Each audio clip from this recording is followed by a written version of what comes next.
The boy was 12 years old, kneeling at the bottom of a 10-foot pit he had carved out of the earth with his own 2 hands. His knuckles were raw, his back was a knot of fire and exhaustion, but he felt none of it. All he could feel was the impossible coolness of thick, dark mud seeping between his fingers. A moment ago, the rhythmic scrape of his shovel against compacted dirt had changed to a dull, wet thud. Now a steady gush of clean, clear water was surging from the ground, filling the hole with a sound the Arroyo Seco had not heard in a generation.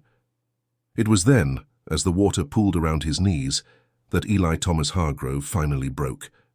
He cried, not from despair or the loneliness that had been his constant companion, but from a profound, aching connection to the father he had lost. The tears streamed down his dirt-caked face, mixing with the sweat of 12 days of labor, and the living water his father had promised was there, waiting for him all along. This is a story about how the deepest acts of cruelty can sometimes unearth the most resilient forms of hope. If you can already feel the weight of this moment, let us know where in the world you are listening from in the comments below. Your support, through a simple like on this story or by subscribing to our channel, allows us to bring more narratives like Eli's to light. Believe me when I say that the journey to this pit, to this water and to these tears is a testament to the fact that some legacies can never be stolen, and it is a story that is worth hearing until the very end. But to understand why this moment was not an ending but a beginning, and why this water was more than just a discovery, we must go back 12 days. We must go back to the cold, formal room of the Prosperity Gulch County Clerk's office, just 2 days after Eli's mother had been laid to rest.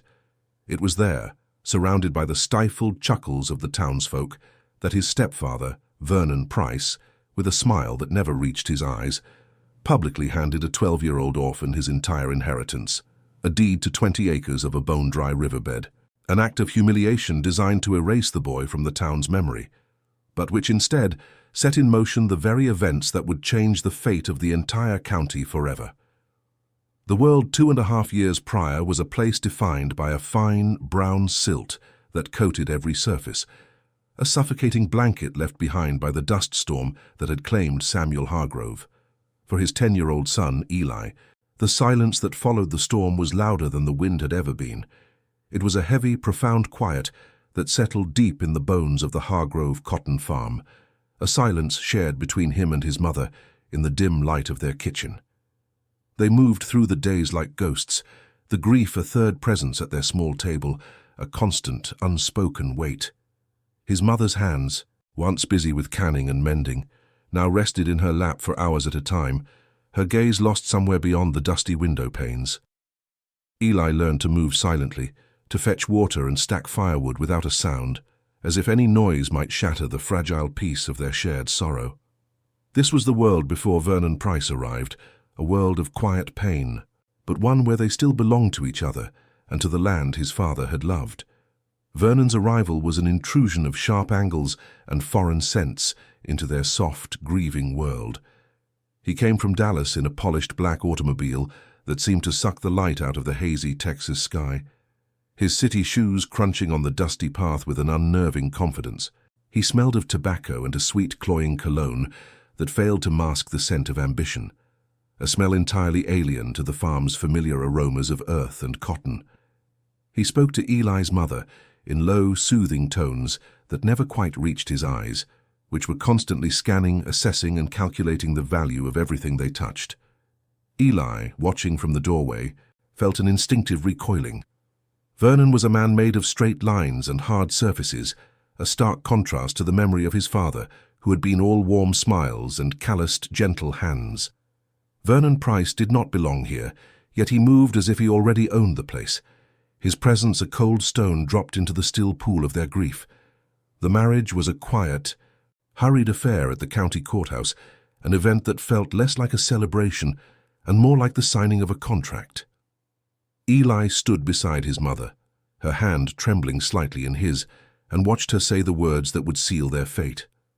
He could see the desperate hope in her eyes, the belief that this man, this stranger, could be a bulwark against the encroaching hardships of the Dust Bowl and the loneliness that threatened to consume her. She saw a savior. Eli saw a predator cloaked in a fine suit. In the days that followed, Vernon's true nature began to unfurl. not in acts of overt cruelty, but in a series of quiet, methodical changes.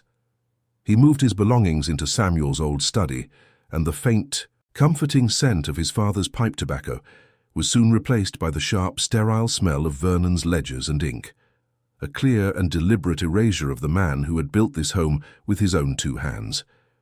The first to go were the ranch hands, men who had worked alongside his father for over a decade, men who had taught Eli how to mend a fence and read the sky for rain. Vernon dismissed them one by one, his reasoning always practical, always about efficiency and cost. He paid them their final wages with a thin, dismissive smile, and the familiar sounds of their morning banter and evening songs vanished from the farm, replaced by an unnerving stillness. The bunkhouse, once a place of warmth and life, became a hollow, echoing shell. Eli would sometimes walk past its empty windows, the silence from within a testament to the systematic dismantling of his world. Each departure felt like another piece of his father being stripped away, another anchor to his past being cut loose, leaving him and his mother adrift in a home that was rapidly becoming a house of strangers, ruled by a man who saw community and loyalty as liabilities on a balance sheet. Under Vernon's stewardship, the Hargrove farm began to die a slow, deliberate death. The vibrant fields of cotton, once a sea of white that stretched to the horizon, were left to turn fallow, the earth cracking under the relentless sun. The equipment his father had meticulously maintained began to rust in the open, sold off piece by piece for prices far below their worth. Vernon had no interest in cultivation, only in liquidation. He was not a farmer, he was a harvester of assets, and the farm was merely a crop to be plundered. For Eli, this decay was a physical pain. He saw the farm not as it was, but as a ghostly overlay of what it had been. He could still see his father on the big red tractor, still hear the hum of the cotton gin, still smell the rich soil after a summer rain. Now the only smell was dust, and the only sound was the wind whistling through the skeletal remains of his father's dream. Eli's role on this decaying land shifted from that of a son to that of an unpaid servant.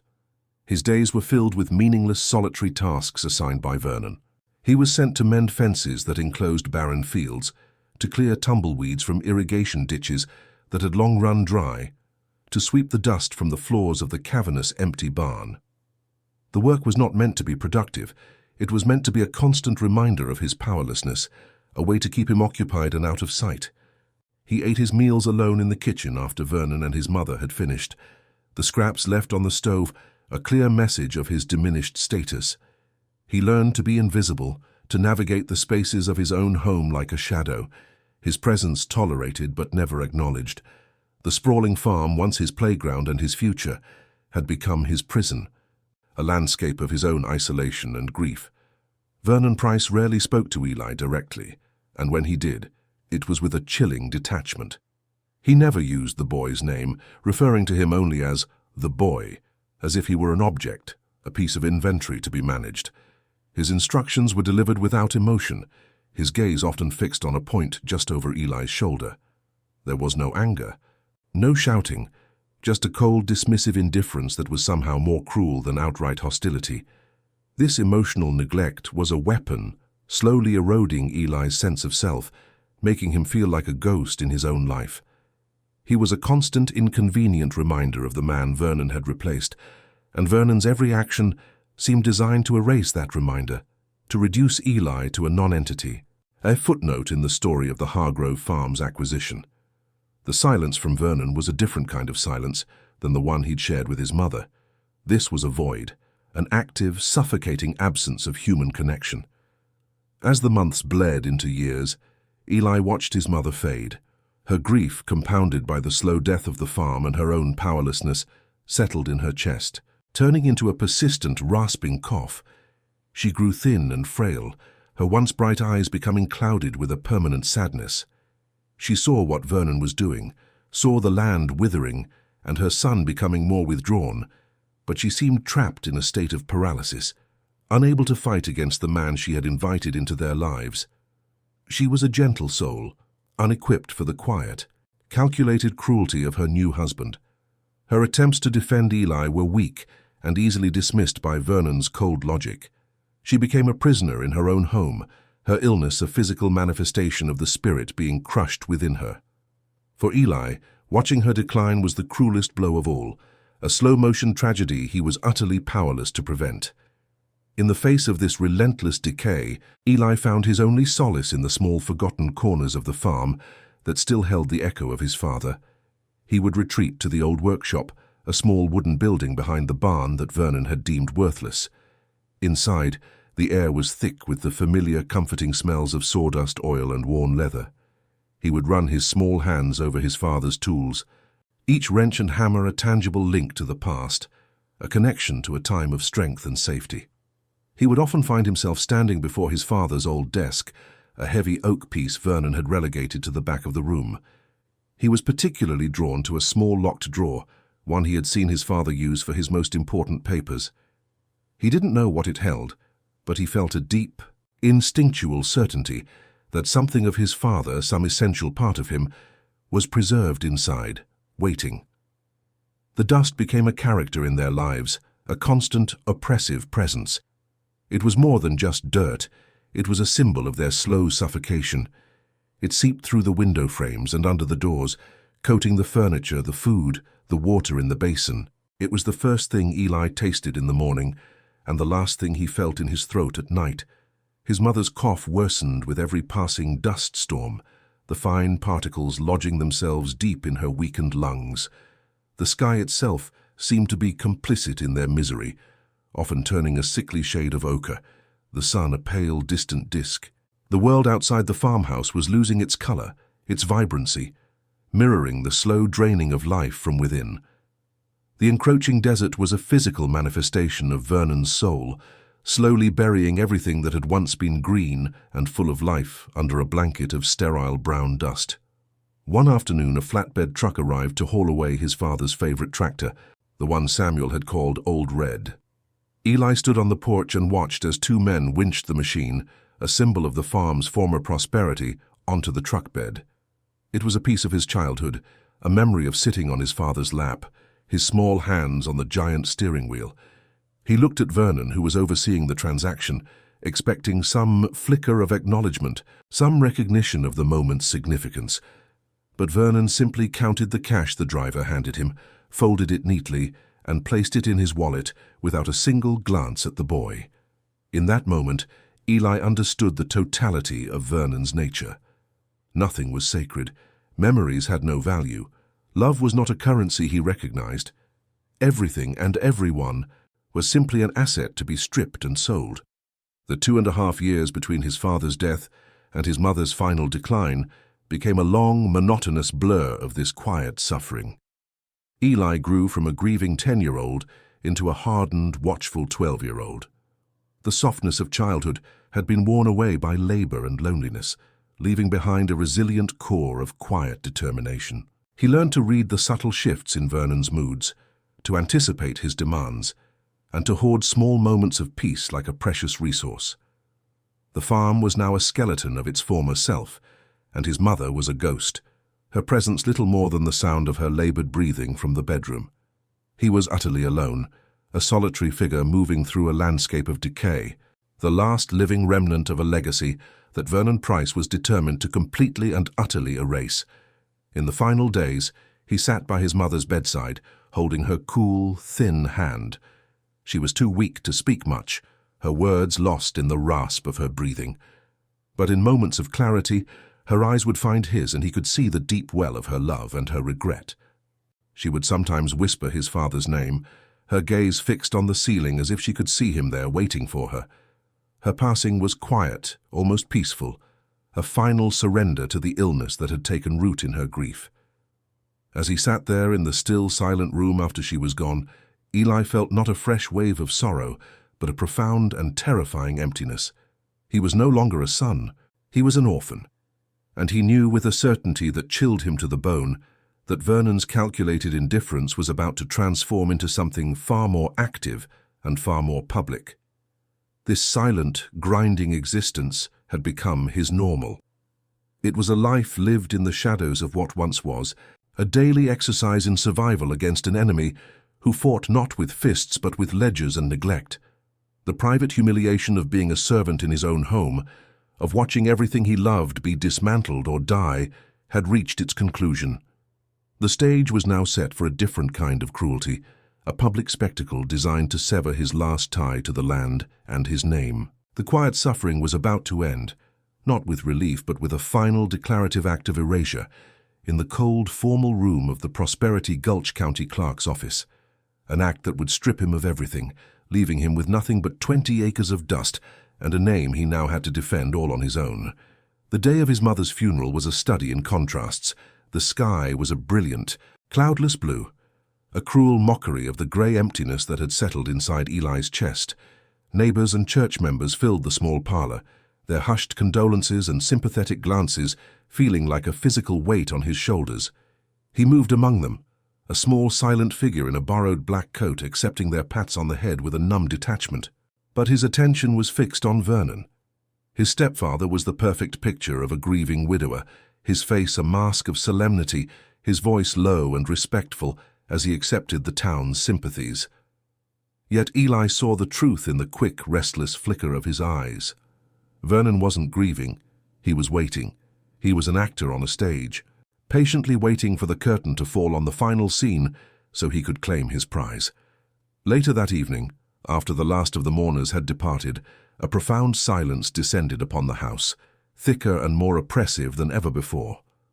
Eli was in the kitchen, washing the few remaining dishes when he heard the low murmur of Vernon's voice coming from his father's old study. It was a sound that had become common, but this time the tone was different. It lacked the usual cold detachment. Instead, it carried a current of low, triumphant energy, a sound of finality and satisfaction. Drawn by an instinct he couldn't name, Eli dried his hands on a dish towel and moved silently down the hallway, his socked feet making no sound on the wooden floorboards. The study door was slightly ajar, a sliver of yellow lamplight cutting through the gloom of the corridor. He pressed himself flat against the cool plaster of the wall, his heart beginning to beat a frantic rhythm against his ribs. Vernon was on the telephone, his voice a conspiratorial whisper that carried clearly in the stillness of the house. He was speaking to someone far away, a man in Dallas, his words sharp and precise. He spoke of assets and titles, of legal frameworks and clean transfers. He mentioned the farm, not as a home, but as a unit of production, detailing the 200 fertile acres and, most importantly, the deep artesian well his father had dug, the very lifeblood of the property. Vernon listed these things with the dispassionate air of an auctioneer, reciting an inventory, each word a hammer blow against the foundation of Eli's world, confirming the cold reality he had long suspected. The full, horrifying scope of the plan was laid bare in the next few sentences. Vernon spoke of a new deed, one he described as impeccably drafted, a document that required no signature from the boy. He chuckled then, a dry, rasping sound devoid of any real humor. He mentioned the county clerk by name, confirming that everything was arranged for a smooth, official transaction. It was a conspiracy spoken aloud, a cold-blooded recitation of theft that was being blessed by the very systems that were supposed to protect an orphan. Eli felt a wave of nausea. This wasn't just Vernon's greed. It was an organized betrayal, a quiet consensus among powerful men that a 12-year-old boy and his legacy were an acceptable sacrifice for the sake of profit and convenience. Then, Vernon turned his attention to Eli, and his voice dripped with a chilling, theatrical magnanimity. He described his intention to gift the boy his inheritance in a public ceremony. He spoke of the arroyo seco, the 20 acres of sun-baked clay, and called the gesture a piece of poetic justice. He wanted an audience. He wanted the entire town of Prosperity Gulch to witness the final, complete humiliation of Samuel Hargrove's son. It was not enough to steal his home and his future. Vernon needed to salt the earth of his past, to turn his inheritance into a public joke. The cruelty was breathtaking in its precision, a final act of erasure designed to leave him with nothing but shame. Vernon wanted to ensure that when people looked at Eli, they saw not a Hargrove but a fool. The timeline was made brutally clear. 10 o'clock tomorrow morning, Vernon said into the receiver, his voice firm. The boy will be there, the whole town will be there, by noon it will all be settled. The words hung in the air, a death sentence for Eli's life as he knew it. Less than 24 hours. A clock had started ticking, each second a step closer to his eviction, to his public branding as a worthless outcast. The funeral had not been an end, it had been a prerequisite. His mother's death was the final obstacle, and now that she was gone, Vernon was moving with swift, merciless efficiency to complete his conquest. There would be no period of mourning, no time to grieve. There was only the cold, hard deadline of 10 o'clock tomorrow morning. Eli stumbled back from the door, his hand clapped over his mouth to stifle the gasp that threatened to escape his lungs. A cold dread, sharper and more immediate than any grief he had ever known, washed over him. He finally understood. The past 2.5 years of neglect, the slow dismantling of the farm, the cold indifference, it was all a prelude to this single, decisive act. He was not a stepson. He had been a temporary inconvenience, a piece on a board that Vernon was now sweeping away. The realization was a physical blow, knocking the air from his lungs and leaving him dizzy with a terrifying clarity. He was not just losing his home, he was being unmade, deliberately and methodically. He fled to the sanctuary of his small bedroom, the muffled sounds of Vernon's voice still echoing in his ears. He sank onto his bed, his body trembling. He was 12 years old, alone, and utterly powerless. Who in this town would believe the word of a boy against that of a man like Vernon Price, a man who wore fine suits and spoke the language of business and law? The sheriff was Vernon's friend, the clerk was his accomplice, and the townspeople saw only what Vernon wanted them to see, a successful man burdened by a sullen, ungrateful stepson. There was no one to turn to, no court of appeal, no hope for intervention. The threat was no longer a vague fear in the back of his mind. It was a concrete, scheduled event, and he was walking toward it, completely and utterly alone. From his window, he could see the silhouette of the great barn against the starry sky, a monument to the life his father had built, and the future that had been promised to him. Tomorrow, it would belong to a man who saw it as nothing more than an entry in a ledger. The quiet dread that had been his constant companion for years had finally solidified into a wall of absolute certainty. He was not just being forgotten by the world, he was being actively erased from it. The normal, miserable rhythm of his life was over. He was standing on the edge of a precipice, and tomorrow morning, at 10 o'clock, Vernon Price was going to push him. The terror that had seized him in the hallway began to crystallize into something colder and harder as he sat on the edge of his narrow bed. The initial shock, the feeling of the floor dropping out from under him, gave way to a stark, chilling clarity. He was not just going to lose his home. He was going to be paraded in front of the entire town and branded a charity case, the pathetic recipient of a worthless joke. Vernon's words echoed in his mind. Poetic justice, 10 o'clock tomorrow morning. The phrase became a ticking clock, each syllable a hammer blow marking the final hours of his life as he knew it. He would not give Vernon the satisfaction. He would not stand in that office and be an object of their pity and laughter. In the silent darkness of his room, a decision took root not out of hope, but out of a fierce, defiant refusal to be broken. He could not stay here. He would not be there at 10 o'clock. But the decision was one thing, the reality was another. He was a 12-year-old boy. Where could he possibly go? The world outside the farm was a vast, unforgiving expanse of dust and hardship, and he had no money, no family, no one to turn to for help. For a moment, a wave of pure despair washed over him, so powerful it almost drowned the spark of defiance. He was trapped.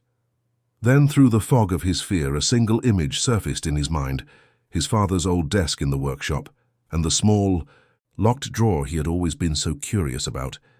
It was a foolish, childish thought, but it was the only one he had. He didn't know what was inside, but he felt an unshakable conviction that some part of his father, some piece of the strength and wisdom he so desperately needed, was waiting for him there. It was not a plan, not yet, but it was a direction. It was a reason to move. His mind began to work, fear sharpening his senses. He needed to get into that workshop, and he needed to do it tonight after Vernon was asleep. He knew his stepfather's routine with a grim precision. After his phone call, Vernon would pour himself a glass of whiskey, sit in the study for a while longer, and then make his way upstairs. The finality of it would be the sound of his heavy bedroom door closing and the faint squeak of the floorboards as he crossed the room. Eli knew he would have to wait even longer after that, to let the house settle into the deep, quiet stillness of the early morning hours. He sat motionless on his bed, becoming a creature of pure listening, his entire being focused on the sounds filtering up from downstairs. He was tracking his enemy's movements, his survival depending on predicting the rhythm of the man who was trying to erase him. The plan was fraught with risk. The workshop was outside, a short but exposed dash across the moonlit yard. But the most dangerous part was getting the key to the desk drawer. He remembered watching his father years ago tuck a small spare brass key behind a loose firebrick on the right side of the main hearth. It was a secret between them, a place for important things. He prayed Vernon had never discovered it. To get it, he would have to creep downstairs into the very heart of the house, a space Vernon now completely controlled. The thought sent a fresh jolt of fear through him, but he pushed it down. There was no other way. This was the first test. If he couldn't do this, he had no hope of surviving what was to come. The key was everything. It was the only tangible link to a past that might hold a key to his future. He waited for what felt like an eternity after the house fell silent. The familiar groans and sighs of the old farmhouse, sounds that had once been comforting, now seemed like potential betrayals, ready to announce his movements to the sleeping tyrant upstairs. Finally, when he could bear the stillness no longer, he slipped out of his bed. His bare feet made no sound on the worn wooden floor. He moved down the hallway like a ghost, his breath held tight in his chest, his senses screamingly alert. Each step down the main staircase was a negotiation with a creaky board, a slow, deliberate transfer of weight. He reached the main floor and paused, listening, his heart hammering against his ribs. The only sound was the faint whistle of the wind outside. He was alone. The house was his for now. At the massive stone fireplace, he knelt on the cold hearth. Moonlight filtering through the window cast a pale, ghostly light on the bricks. He ran his fingers along the rough surface, searching for the one his father had shown him. His hands were trembling, but his mind was sharp, focused entirely on the task. He found it, the brick that was slightly recessed, and worked his small fingers into the gap. It came loose with a soft scraping sound that seemed deafening in the silence. He reached into the dark, dusty cavity behind it, his fingers brushing against cobwebs until they closed around the small, cold, unmistakable shape of the key. He pulled it out and held it in his palm, a small piece of solid brass that felt as heavy as gold. It was real. This one small part of his father's world had survived Vernon's conquest. Clutching the key, he moved to the back door, unlatching it with painstaking slowness and slipping out into the cold night air. The yard was bathed in a stark silver light that offered no shadows to hide in. He ran, his bare feet pounding silently on the packed dirt, his eyes fixed on the dark silhouette of the workshop. Inside, the familiar smells of oil and old wood enveloped him, a scent of safety of his father. He found the oak desk shoved into a back corner, covered in a fine layer of dust. With a shaking hand, he inserted the key into the small lock. It resisted for a moment, then turned with a quiet, satisfying click. He pulled the drawer open, his breath catching in his throat as he peered inside, hoping for a miracle. There wasn't much within the drawer. A few old receipts, a small tin of tobacco, and a faded photograph of his mother and father smiling on their wedding day. But lying on top of it all was a leather-bound notebook, its cover worn smooth by years of use. He lifted it out. It was heavier than it looked, filled with his father's dense, precise handwriting. This was it. This was what he had risked everything for. He tucked the notebook into the small canvas knapsack he had brought with him, along with the photograph and his father's old pocket-knife. He took one last look around the workshop, a silent goodbye to the last piece of his old life. He would not be there at 10 o'clock. He was leaving not as a defeated orphan, but as the keeper of his father's last secret. With the notebook secured in his knapsack, a tangible piece of his father's soul resting against his spine, Eli pushed the workshop door open just enough to slip through. The night air was colder than he expected, a sharp, clean shock after the musty warmth of the small building. He pulled the door shut behind him, the latch clicking into place with a sound that seemed to echo across the entire county.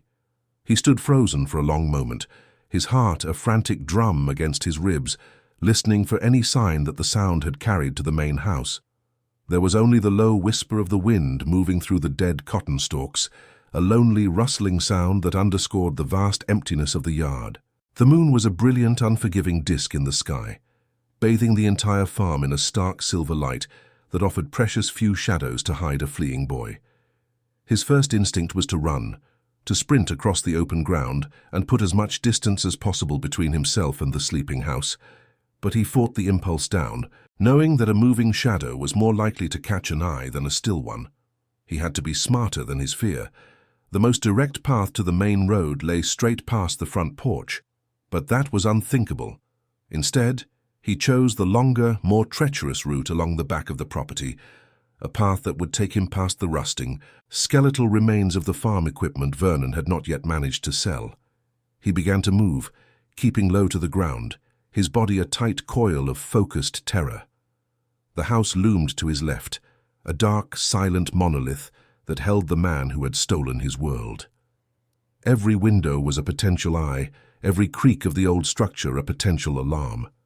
He was halfway to the far fence line, moving from the shadow of the empty water trough to the meager cover of a withered mesquite tree, when a light flickered on in an upstairs window. It was Vernon's bedroom. Eli dropped to the ground instantly, his face pressed into the cold, gritty dirt. His breath held so tightly in his chest it ached. The yellow rectangle of light sliced through the darkness, casting a long, distorted shape across the yard that fell just feet from where he lay. He was pinned, exposed. He imagined Vernon standing at the window, peering out into the night, his sharp eyes scanning the moonlit landscape. Eli squeezed his own eyes shut, as if not being able to see would somehow make him invisible. The seconds stretched into an eternity, each one a lifetime of pure, unadulterated fear. Just as suddenly as it had appeared, the light went out, plunging the yard back into the uniform silver and black of the night.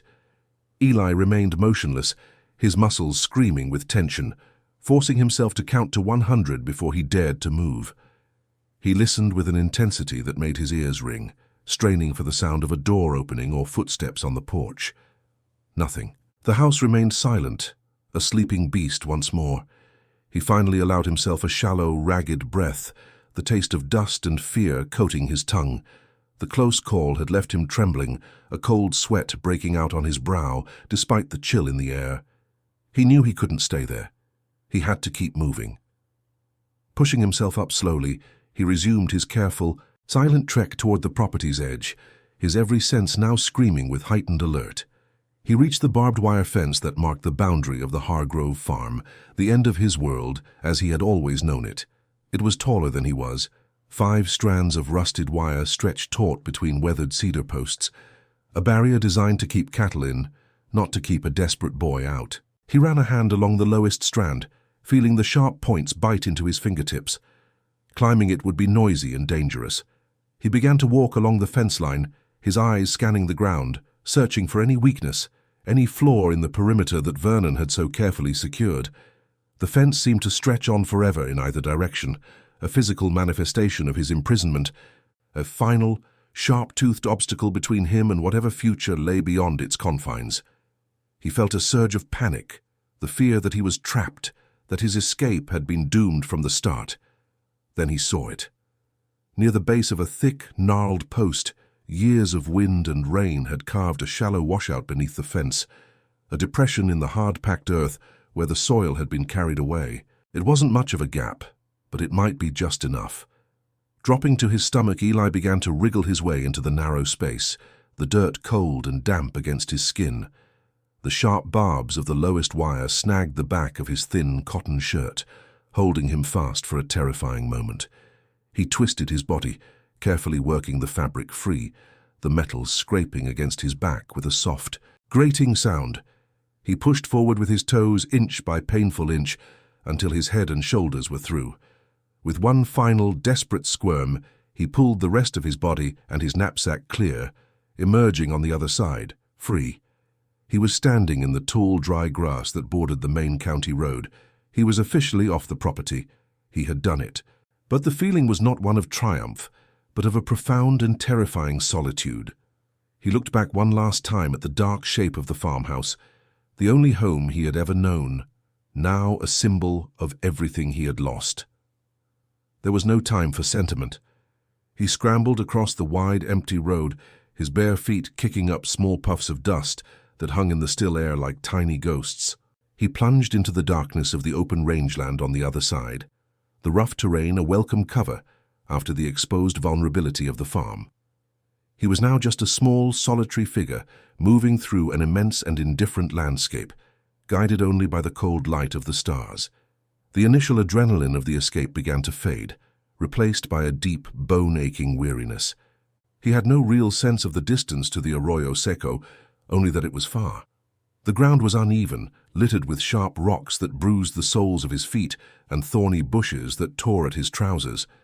The knapsack, which had felt so light in the workshop, now seemed to weigh him down, its straps digging into his narrow shoulders. A cold wind picked up, cutting straight through his thin shirt and raising goosebumps on his arms. He trudged onward, his head down, focusing on placing one foot in front of the other. The world had shrunk to this single, repetitive motion, a grueling, solitary march into the unknown, driven by the simple, primal need to survive. He paused for a moment to catch his breath, leaning against the rough bark of a lone, stunted oak tree. The silence of the plains was absolute, a stark contrast to the familiar night sounds of the farm. Out here there were no crickets, no distant lowing of cattle, only the sound of the wind and the frantic beating of his own heart. He felt a wave of dizziness, the full weight of his actions settling upon him. He was 12 years old and utterly alone in the middle of the West Texas night. He had no food, only a little water left in a canteen he'd grabbed, and a notebook full of his father's handwriting. The sheer folly of it, the impossible odds stacked against him, threatened to crush the fragile ember of his resolve. He was just a boy running from a monster. It was a memory of his father that gave him the strength to push onward. He looked up at the vast, star-dusted sky and found the North Star, exactly where his father had taught him it would be. He remembered a warm summer evening years ago, sitting on his father's shoulders, his small finger tracing the constellations as his father's deep voice named them. "If you ever lose your way, Eli," his father had said, "the sky will show you the path home." He wasn't going home, not anymore, but the memory was an anchor in the swirling chaos of his fear. It was a reminder that he was not just running from something, he was running towards something. He was carrying his father's legacy in his hands and in his heart, and he would not let it be extinguished in this dark, empty field. A new sound cut through the night, the howl of a distant coyote, a long, mournful cry that seemed to amplify his isolation. He flinched, pulling his knapsack tighter against his chest. The sound was a stark reminder of the wildness of this place, of the dangers that lay beyond the fences and the neatly ploughed fields of his former life. He was no longer protected. He was now part of this wilderness, as vulnerable as any rabbit or field mouse. He quickened his pace, the coyote's call acting as a spur, pushing him forward through the darkness. He scanned the landscape ahead, his eyes searching for the familiar dip in the land that would signal he was getting close to his destination, his inheritance of dust. He stumbled, his ankle twisting violently on a loose rock hidden in the tall grass. A sharp, searing pain shot up his leg, and he fell to the ground with a cry that was swallowed by the wind. He lay there for a long moment, curled in on himself, the pain a white-hot fire in his ankle. Tears of frustration and agony welled in his eyes. It was too much. The fear, the exhaustion, the pain. It was all too much for one boy to bear. The thought of just staying there, of giving up and letting the morning find him, was a powerful, seductive whisper in his mind. He had escaped Vernon, but what had he escaped to? He had traded a prison he knew for a vast open wilderness that could kill him just as easily. But then another image rose in his mind, sharp and clear. Vernon's cruel, satisfied smile in the clerk's office, the sound of the townsfolk's dismissive laughter. The memory was a splash of cold water, extinguishing the self-pity that had begun to take root. He would not give them the satisfaction of finding him broken and defeated on the plains. He would not let his father's name become a cautionary tale whispered in Prosperity Gulch. Gritting his teeth against the pain, he slowly, painstakingly pushed himself back to his feet. He put a little weight on his injured ankle and winced, but it held. He would be slower, but he could still walk. He tore a strip of cloth from the hem of his shirt and wrapped it tightly around his ankle, creating a makeshift brace. Limping but resolute, he continued his journey. After what felt like hours, he finally saw it. The ground ahead began to slope gently downward, the terrain changing from rocky pasture to the smoother, cracked clay of a dry wash. He recognized the silhouette of a cluster of 3 dead cottonwood trees that stood like skeletal sentinels at the edge of the arroyo. He was here. He had made it. A wave of profound relief, so powerful it almost buckled his knees, washed over him. He half ran, half stumbled the last 100 yards, his injured ankle protesting with every step, until he was standing on the edge of the wide, barren riverbed. It was empty, desolate, and forgotten by the world, but it was his. He had escaped. He was standing on his own land, a kingdom of dust under a ceiling of stars. For the first time in 2.5 years, he felt the faintest, most fragile flicker of hope. The desolation of the Arroyo Seco was absolute, a silent, lunar landscape carved out of the earth and forgotten by time. Eli stood on the edge of the wash, his small frame a stark silhouette against the vast star-dusted canvas of the Texas sky. The wind, which had been a constant, harrying presence on the open plains, seemed to quiet here, moving through the barren channel with a low, mournful whisper. He slid down the dusty embankment, his boots sinking into the fine, powdery soil, and the simple act of standing on his own land was a strange and hollow comfort. This kingdom of dust and cracked clay was his. It was a worthless, pathetic inheritance designed as a final insult, but it was also the first place in 2.5 years where he felt he truly belonged, a place where Vernon Price had no power and could not reach him. The solitude was immense, terrifying, but for the first time it felt like his own. He limped toward the skeletal remains of one of the dead cottonwood trees, its bare branches reaching toward the moon like gnarled fingers. The moment he stopped moving, the full weight of the night's ordeal crashed down upon him. A wave of exhaustion so profound it felt like a physical blow washed through his body, and his legs gave way. He collapsed at the base of the tree, the rough bark scraping against his back, his injured ankle screaming in protest. A deep, shuddering tremor ran through him, a release of the terror that had been coiled in his gut for hours. He was safe from pursuit, but the reality of his situation was a new and equally daunting adversary. He was alone, with no food, a nearly empty canteen, and miles from anything that resembled shelter or help. The cold of the desert night began to seep into his bones, a chilling reminder that survival was far from guaranteed. He drew his knees to his chest, wrapping his arms around them for warmth, and rested his head against the ancient, weathered wood of the tree. The world was utterly still, the silence broken only by the sound of his own ragged breathing, and the faint, distant cry of a lone coyote. He was an island in a vast, indifferent ocean of darkness and dust. His thoughts turned to the farmhouse, to his small bed, to the illusion of safety he had just fled. Was this better? To be free but exposed, to have escaped a cage only to find himself in a wilderness without walls. For a long, despairing moment he wasn't sure. The sheer scale of his aloneness threatened to swallow the small, defiant spark that had driven him this far. He closed his eyes, the image of Vernon's triumphant smile burning behind his eyelids, a cruel ghost in the darkness of his new, empty world. It was the solid weight of the knapsack against his side that brought him back. He pulled it onto his lap, his numb fingers fumbling with the canvas straps. Inside, there was nothing but his father's old pocket knife, a faded photograph, and the leather-bound notebook. It was the notebook that mattered. It felt heavy in his hands, substantial, a solid piece of the past in a future that felt terrifyingly formless.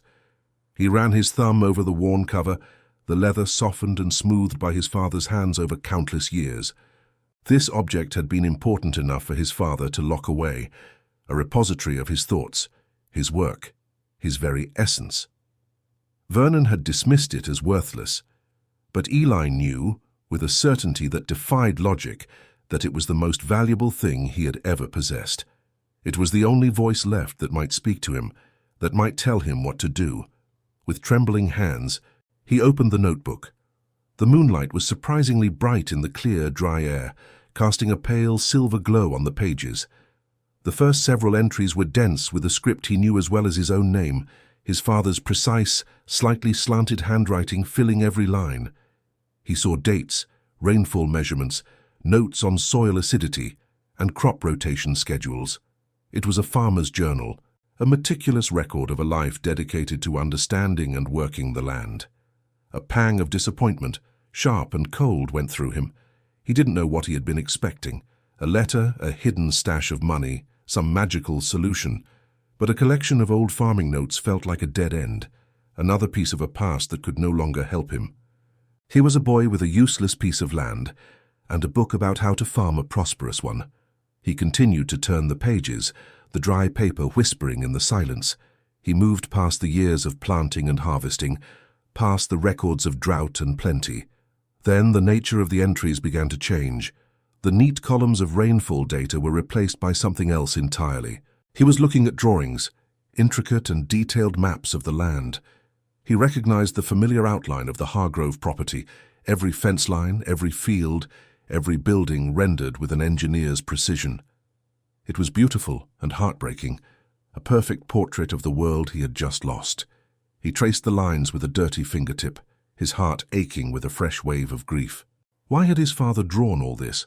What was he trying to document so carefully, so obsessively for himself? Then he saw it. Tucked between maps of the main property were several pages dedicated to a different section of land, a section labeled clearly in his father's hand. Arroyo Seco. Eli's breath caught in his throat.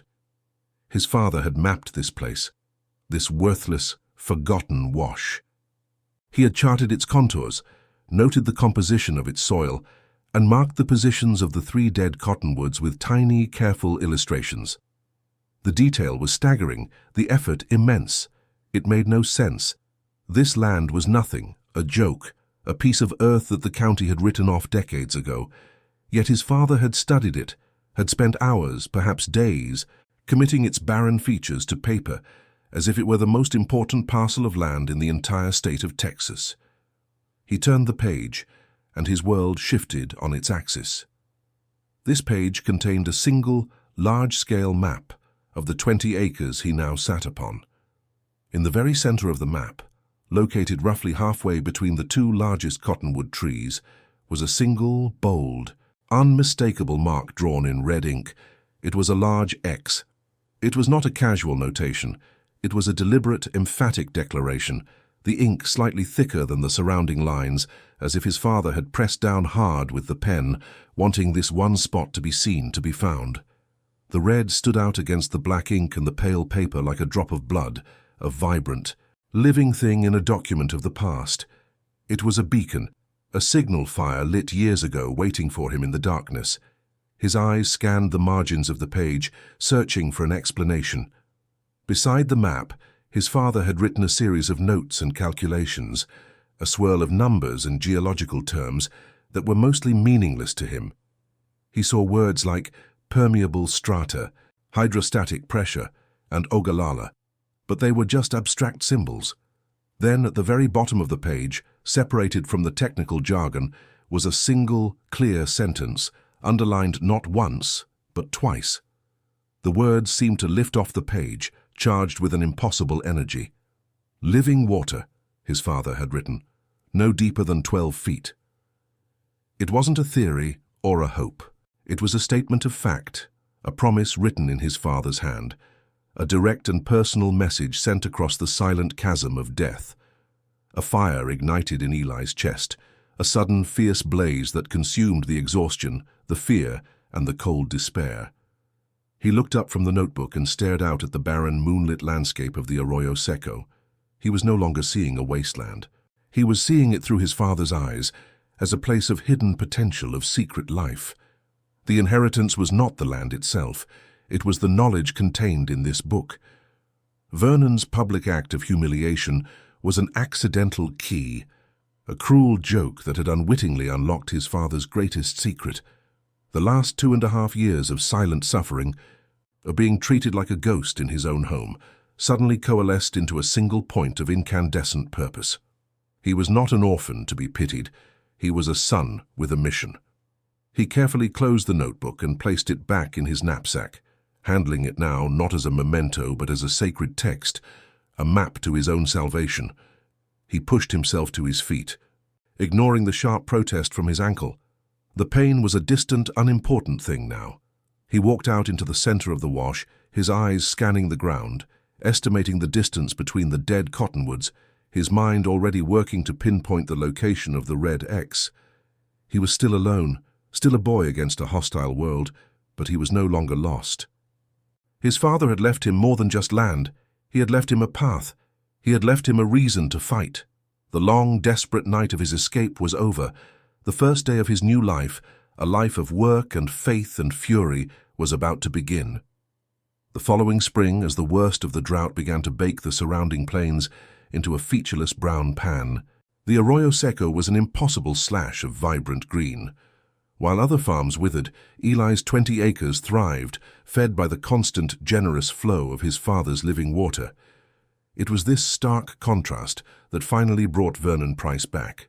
He arrived not in his polished city car, but in a dusty truck, his fine suit now looking out of place and desperate. He stood at the edge of Eli's flourishing fields, a grim expression on his face, flanked by 2 men in dark suits who carried briefcases like weapons. He had come not to ask, but to demand, to take the one thing he had so foolishly given away, the only source of life left in the county. He saw the water not as a miracle, but as an asset he had miscalculated, a final piece of the Hargrove estate he now intended to claim. Eli stood his ground near the well, a 13-year-old boy who looked older than his years, his hands calloused from a year of hard, honest labor. He felt no fear, only a cold, settled resolve. He had faced down the earth itself. This man was nothing. Vernon began with a false, syrupy tone, offering to buy the land back for a generous sum, praising the boy's supposed luck. When Eli quietly refused, Vernon's mask slipped. His voice turned hard, the lawyers stepping forward as he spoke of eminent domain, of public need, of a boy's inability to properly manage such a vital resource.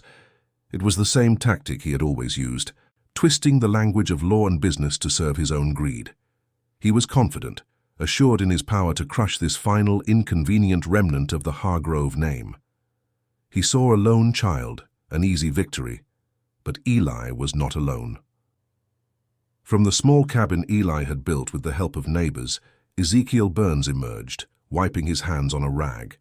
The old blacksmith moved with a slow, deliberate pace, his presence a solid, unmovable fact on the landscape. He stood beside Eli, his gaze level and calm as he looked at Vernon and his lawyers. He said nothing, but his simple act of standing there shifted the balance of power. The lawyers faltered, their legal threats sounding hollow in the face of the old man's silent authority. Vernon's face flushed with anger at the unexpected complication. He directed his venom at Burns, calling him a meddling old fool. But the blacksmith remained impassive, a silent guardian watching over the boy and the land his father had entrusted to him. The confrontation had reached a stalemate, a battle of wills waged in the quiet afternoon heat. It was Mr. Burns who finally spoke, his voice low and steady, not addressing Vernon but speaking directly to Eli. He gestured toward the leather-bound notebook that Eli always kept with him.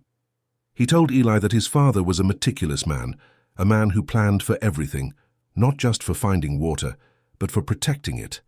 He spoke of how Samuel Hargrove had seen the greed in the world, had worried about what might happen if he were not there to protect his family and his legacy.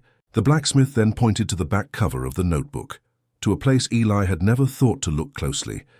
He explained that some of the most important things are not written on the open page, but are hidden away, waiting for the right moment to be revealed, waiting for a time of great need. His words were a key unlocking the final layer of his father's plan. Eli ran his fingers along the inside of the back cover, feeling a slight ridge, a subtle thickness he had never noticed before. Using his father's old pocket knife, he carefully sliced open a thin, sealed flap of leather. His heart hammered in his chest as he pulled out what was hidden within, a folded sealed envelope made of thick legal paper. It was addressed in his father's familiar, precise script. The words written on it were not for Vernon or for any lawyer, but were meant only for him. It read, "For my son, Eli Thomas Hargrove, your true inheritance." A wave of emotion, so powerful it almost took his breath away, washed over him. This was it. This was the final message, the last piece of his father he had yet to discover. This was the secret his father had locked away, believing that one day his son would need it. With trembling hands he broke the wax seal and unfolded the document. It was not a letter filled with personal sentiment, it was something far more powerful. It was the true and final will and testament of Samuel Hargrove, dated just 1 month before the dust storm had taken his life. He read the clear, unambiguous legal language. It stated that in the event of his death, the entire 220 acres of the Hargrove farm, including all equipment, assets, and mineral rights, were to be left solely to his son, Eli. It went on to name Vernon Price, should he marry his wife, only as a temporary administrator of the estate until Eli reached the age of legal majority, with no power to sell or liquidate any assets. The deed Vernon had filed was a fraud. The public ceremony had been a lie built on a foundation of forgery. The full weight of his father's foresight settled upon him. His father had known. He had somehow anticipated the possibility of a man like Vernon, had seen the threat on the horizon, and had forged this legal shield to protect his son from beyond the grave. The notebook was never just about the water, the maps, the geology, the red X. That was the first part of the inheritance, the part that would give him the means to survive. But this document, this was the second part, the part that would give him justice. It was an act of love so profound and so prescient, it felt like a miracle. His father had not abandoned him to the world. He had armed him, leaving him with the two things a man needed to build a life, the knowledge of the earth and the power of the law. He looked up from the document, his eyes finding Vernon's. For the first time, he saw not a powerful, intimidating figure, but a small, pathetic man whose entire world was built on a single desperate lie. The lawyers were silent, their faces pale as they recognized the legal finality of the document Eli held in his hand, but the revelation was not yet complete. Mr. Burns stepped forward again, and this time he spoke to the lawyers, his voice carrying a new weight, the easy authority of a man accustomed to being obeyed. He introduced himself not as Ezekiel Burns, blacksmith, but as Ezekiel Burns, retired judge of the 12th District Court of Harris County, Houston, a fact he had kept to himself since moving to the quiet life of Prosperity Gulch years ago. He then revealed the final piece of the puzzle. He had been Samuel Hargrove's closest friend and legal counsel. He had drafted this very will, had witnessed Samuel sign it, and had his own notarized copy locked away in a safe. His presence here was no accident. He had been watching over Eli from the moment of his father's death, honoring a promise made to a friend. He had given Eli the shovel and the water, not just as an act of kindness, but as an act of faith, waiting for the boy to prove his own strength before revealing the full power that had been waiting for him all along. He was the guardian his father had secretly put in place, a final, unbreachable line of defense against the greed of men like Vernon Price. Eli felt the tears that had been held back for years finally begin to fall. They were not the tears of a lonely, broken boy in a pit of mud, but tears of overwhelming, staggering gratitude. He had never been alone. Through the darkest 2.5 years of his life, through the neglect and the humiliation, a silent promise between two old friends had been watching over him. His father's love had been a tangible, strategic force, working through the hands of the old blacksmith. He looked at Mr. Burns, at the kind, weathered face of the man who had been his silent protector, and he understood that some bonds are stronger than death, and some legacies are written not just on paper, but in the quiet, loyal hearts of good men. He looked out across his flourishing land, the green fields shimmering in the afternoon sun, the sound of the running water a constant, soothing presence. He saw it all now as a single, unified gift: the land, the water, the knowledge in the notebook, the protection of a true friend. It was all part of the same inheritance. His father had given him everything he needed, not just to survive, but to thrive. He had been given a future. The pain of the past few years did not vanish, but it was transformed, its sharp edges softened by the profound realization that he had been loved, fiercely and protectively, every single day. The knowledge settled deep in his bones, a bedrock of strength that he knew would support him for the rest of his life. Vernon Price did not speak. There was nothing left to say. The carefully constructed world of his deceit had been dismantled in a matter of minutes by a dead man's foresight and a good man's promise. He stood there, exposed and defeated, a hollow shell of the powerful figure he had pretended to be. The law, which he had used as a weapon, was now turning against him with an inescapable finality. His attempt to erase Eli Hargrove from Prosperity Gulch had failed. In fact, he had done the opposite. He had inadvertently led the boy to the very source of his own salvation, and in doing so, had engineered his own spectacular ruin. The poetic justice he had once mocked was now coming for him. Eli folded the will carefully and placed it back in the envelope. He held it in his hand, the paper warm from the sun. It felt heavier than the shovel he had wielded for 12 days, weighted with the love and sacrifice of a father who had refused to let his son face the world alone. He was no longer an orphan fighting for a patch of dust. He was Eli Thomas Hargrove, the son of Samuel Hargrove, and he was standing on his own land, ready to claim the future that had been his all along. The final, desperate act of cruelty had not been an ending, but the beginning of his true inheritance, a legacy of living water that no man could ever steal. The transformation was absolute. With the presentation of the true will and the testimony of Judge Ezekiel Burns, Vernon Price's fraudulent empire collapsed into dust. He was arrested on the spot, his face a mask of disbelief as the county sheriff, a man who had once laughed at Eli, now snapped handcuffs onto his wrists. The subsequent trial was short. The evidence was irrefutable, and Vernon was sentenced to 12 years in prison for a litany of crimes, his name becoming a cautionary tale whispered throughout the county. For Eli, the verdict was not a moment of triumph or revenge, but of quiet, profound closure. The shadow that had loomed over his childhood was finally gone, and he was free to step into the light. At 13 years old, he became the sole, legal owner of the entire Hargrove farm. He did not, however, abandon the 20 acres that had saved him.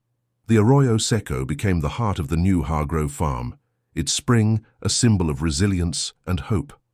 As the great drought tightened its grip on West Texas, Eli did not hoard his miraculous resource. He remembered the loneliness of his struggle, the feeling of being forgotten by the world, and he chose a different path. He spent the next few years working alongside Judge Burns and men from neighboring farms, extending irrigation channels from his spring, sharing the living water his father had found. He helped 17 families save their own lands from ruin, weaving a new community together, not with contracts and deeds, but with shared work and mutual survival. He was no longer just a farmer. He was a lifeline. His life unfolded with the steady, quiet rhythm of the seasons. He found that the land, when cared for, gave back more than just crops. It gave back a sense of purpose. The farm, once a landscape of his grief and isolation, became a place of life, of community, of connection. He married Sarah, the blacksmith's daughter, a woman who had seen the lonely boy digging in the dirt and had loved the determined man he became. They were married under the shade of the now thriving cottonwood trees in the Arroyo Seco, and they raised 5 children on the land, teaching them not about assets and ledgers but about soil and water, and the responsibility that comes with abundance. The silence that had once haunted the farmhouse was replaced by the sounds of laughter and life. He never forgot the source of his fortune. The leather-bound notebook remained his most prized possession, kept not in a locked drawer, but on the mantelpiece in the main room, a constant reminder of his father's enduring presence. He would often show his own children the hand-drawn maps and the careful, precise handwriting, telling them the story of a man who could find water with his mind and secure a future with his love. The notebook became a family heirloom, a testament to the idea that true wealth is not something you own, but something you understand. A legacy of knowledge and foresight passed down through generations, more valuable than any deed or title. Years later, as an old man with grandchildren playing in the fields that were still green when others were brown, people would sometimes ask him the secret to his success. They saw the prosperous farm, the healthy family, the deep respect he commanded in the community, and they wanted to know how he had built it all from a worthless patch of dust. Eli would simply smile, his eyes carrying the quiet wisdom of a man who had seen the worst and the best of the world. He would gesture out toward the flourishing fields, toward the irrigation channels that still carried water to his neighbors, and give the same answer he always did. His voice filled with a lifetime of gratitude. He would tell them that his father had not left him land or money or even a well. He had left him something far more important. He had left him a map that showed him where to find living water in a world that had turned to dust, and a map that showed him how to live a life of purpose. He would explain that some legacies are not carved in stone or printed on paper, but are carried in the heart, a quiet understanding passed from a father to a son. It was a legacy of resilience, of hope, and of a love so powerful that no man, no drought, and no amount of greed could ever steal it away.